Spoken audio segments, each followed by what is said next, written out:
Hello and welcome to South Asia Chat, brought to you by the Institute of South Asian Studies at the National University of Singapore. I'm your host, Nithya Subramanian, editor at ISAS. Today, our guest is Mr. K. Shanmugam, Singapore's Minister for Home Affairs and Law. He will be talking to us about Singapore's effective handling of the COVID-19 outbreak and the steps being taken to ensure the safety of not only its citizens, but migrant workers as well. Thank you for joining us today, Minister Shanmugam. I'd like to start by asking you, the COVID-19 outbreak has affected many workers from South Asia.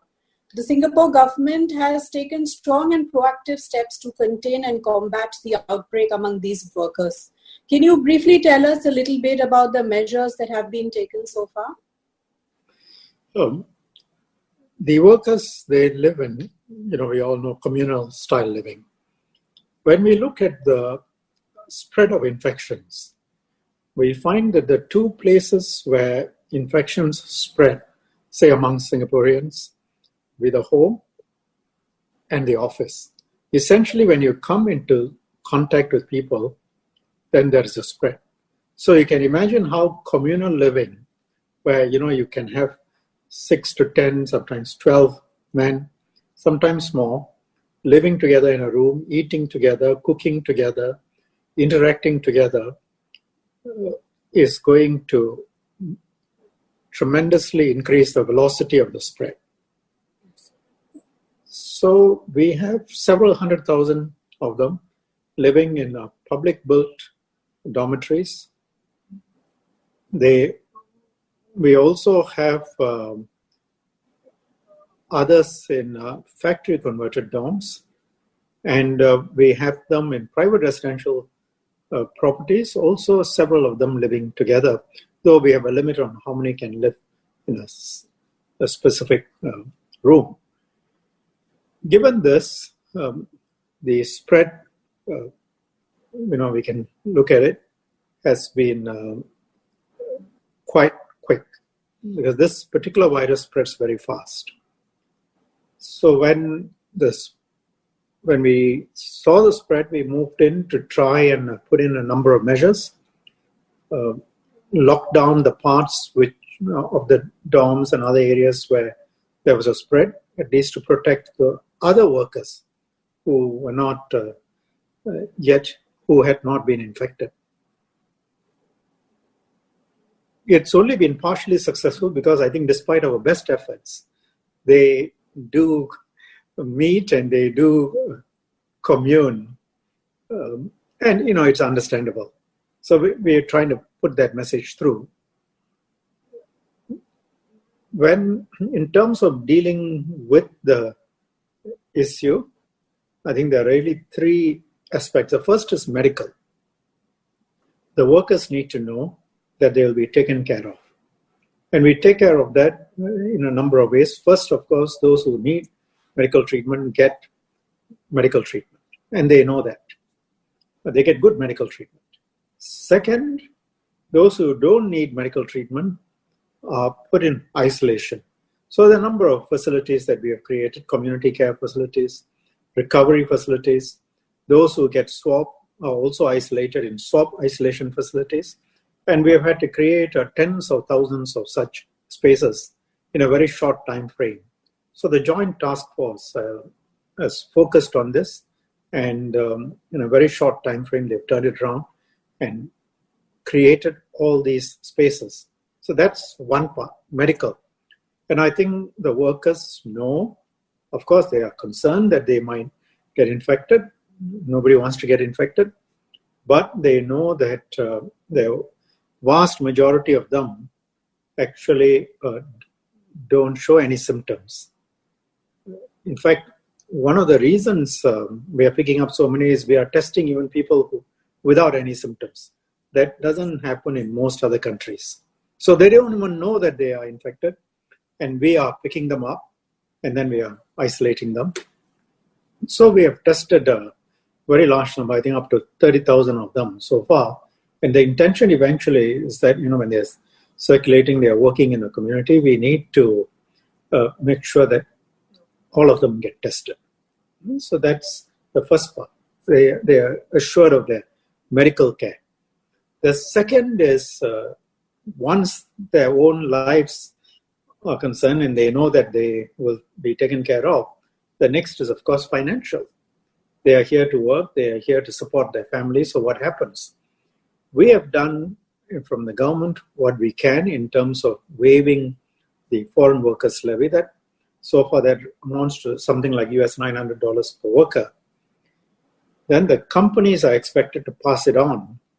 We don't direct it, but many companies, most companies will. Of course, some are themselves in trouble because in this economic situation, quite a lot of people are in trouble. And some may have no jobs, some may have serious cash flow problems. And those are things that they need to sort out. And sometimes there is, in a number of cases, there are reductions in the amount that is being paid. But we are trying to help. Government has put a lot of money down by actually repaying the companies, the foreign workers levy that they've paid, so that there comes fresh cash with them. So money and, POSB, other banks are stepping in to try and make sure that there is a seamless digital transfer. So money can go to the families back to India or Bangladesh, other places.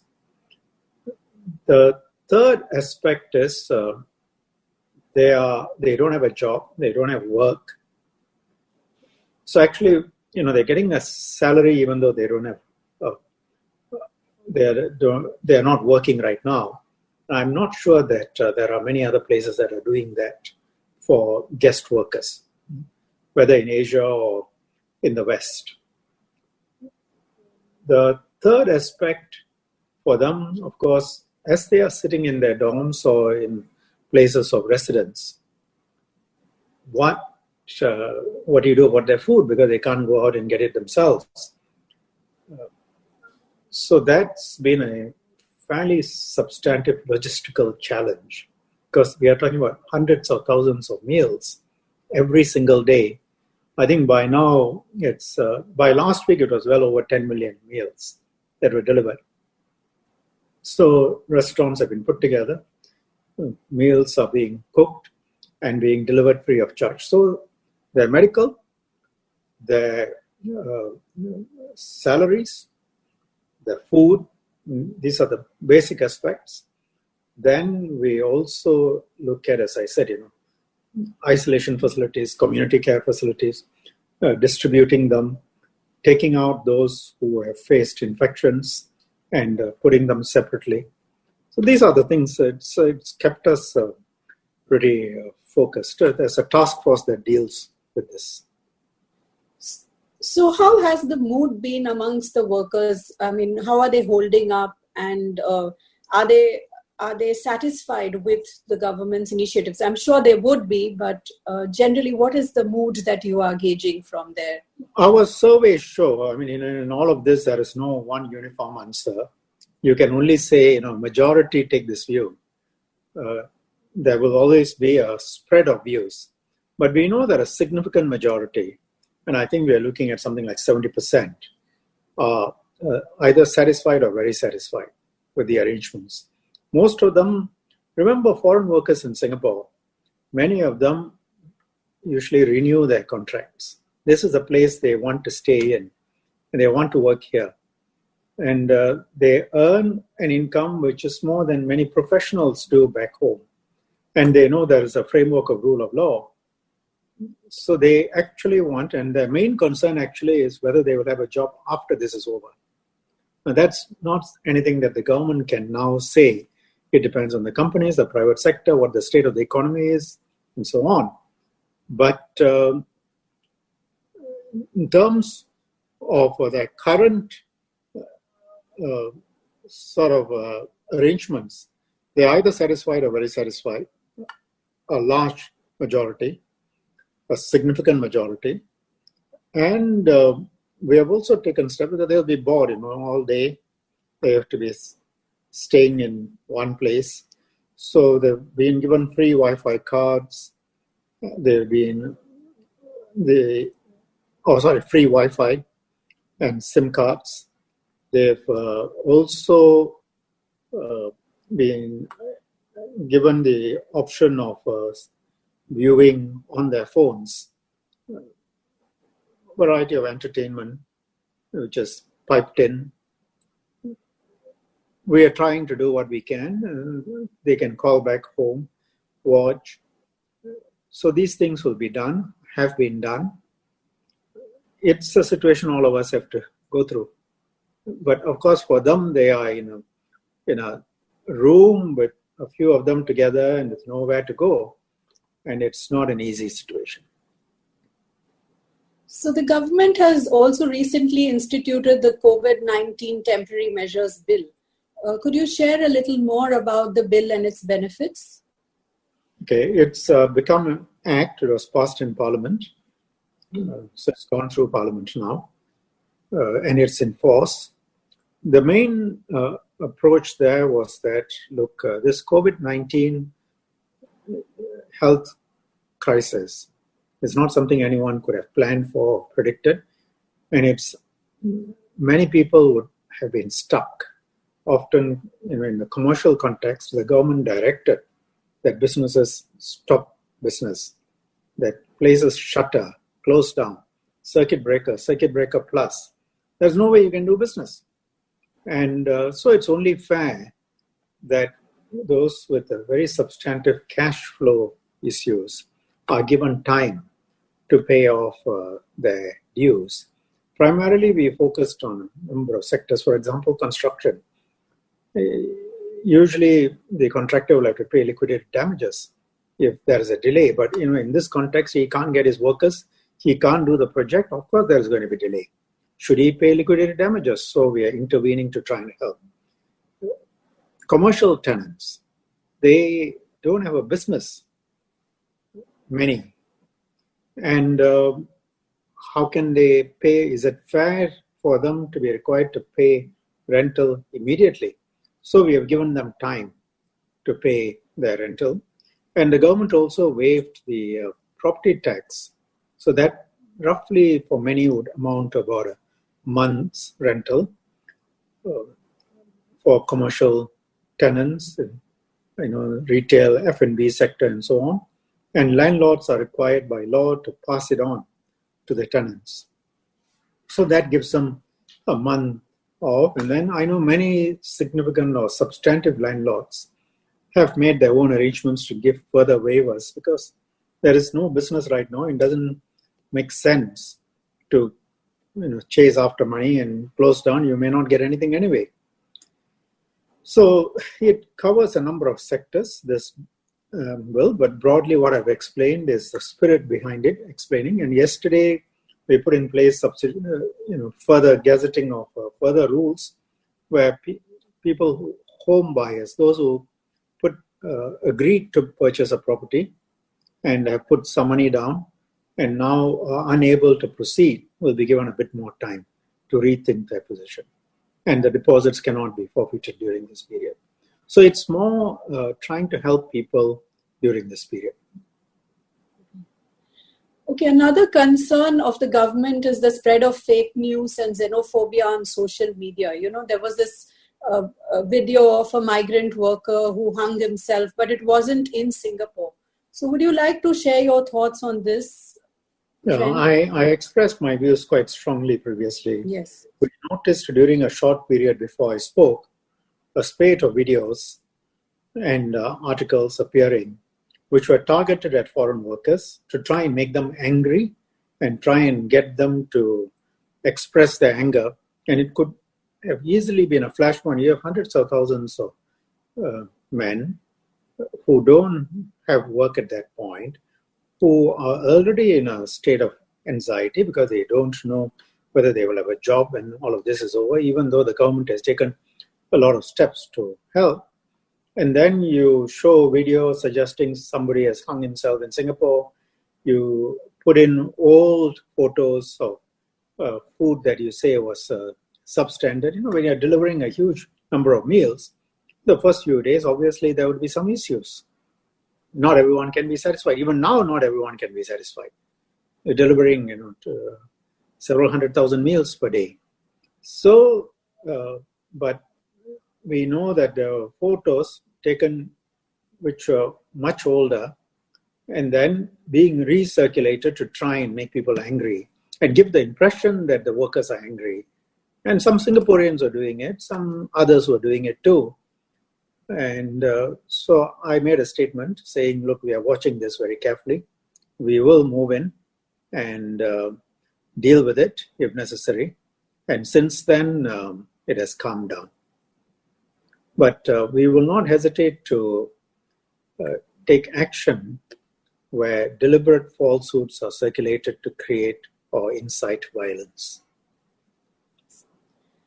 And finally, what is your message to Singaporeans in their treatment and behavior towards migrant workers, particularly during this pandemic?